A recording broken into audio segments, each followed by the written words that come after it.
इस रथ का रथी तो बाप है।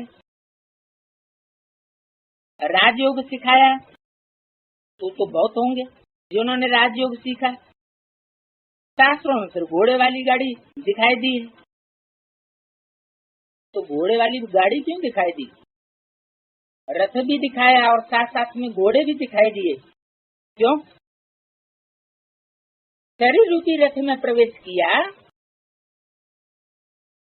और किसको कंट्रोल किया? आत्मा रूपी घोड़ों को कंट्रोल किया।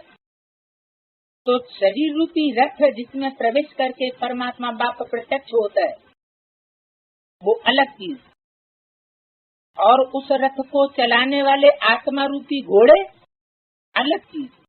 रथ जड़ होगा या चैतन्य होगा? रथ मन शरीर, शरीर तो जड़ ही होता है। और उस रथ को संचालित चलाने वाले, चालित करने वाले घोड़े, वो चार दिशाओं के चार घोड़े उसमें दिए हुए जुटे हुए दिखाए गए। तो चार घोड़े हैं चार धर्मों की बीज रूप आत्मा है। उन चारों प्रकार की बीज रूप आत्माओं को जो देवता, इस्लामी, बौद्ध और क्रिश्चियन धर्म के बीज हैं, आत्मा रूपी अश्व हैं, जो चारों दिशाओं के चार मुख्य धर्मों को कंट्रोल करने वाले हैं। कयामत के समय में अपनी अपनी सहयोगी शक्तियों के साथ, जो कुल मिलाकर कितने हो जाते हैं? अष्ट रतन, अष्ट देवताएं।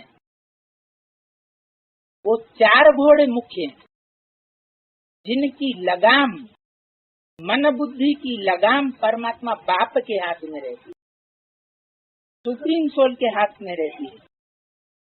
इसलिए देखा होगा कि शिवलिंग में कहीं कहीं चार मुख दिखाए जाते हैं।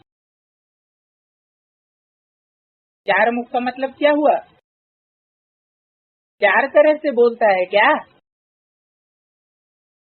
पूरब, पश्चिम, उत्तर और दक्षिण, चार दिशाओं में चार मुख दिखाए जाते हैं। तो पूर्वी सभ्यता का मुख, पश्चिमी सभ्यता का मुख, उत्तर और दक्षिण। जैसे कि चार मठों की स्थापना है भारतवर्ष में, कौन कौन से? चार धाम है ना। तो चार धाम की यादगार वो चार मुख का शिवलिंग दिखाते हैं। वो चार मुख वाला शिवलिंग पुराने से पुराना लिंग है, जिसकी पूजा भारतवर्ष में होती चली आ रही है। संगम युग के ही पार्टी की यादगार है। उसको चार घोड़ों की गाड़ी दिखाई देते हैं।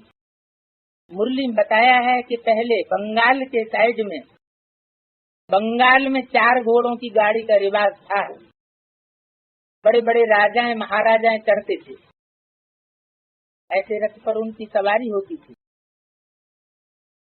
तो पहले की यादगार बताई, यानी यज्ञ के आदि में भी वो चार घोड़ों वाली गाड़ी थी।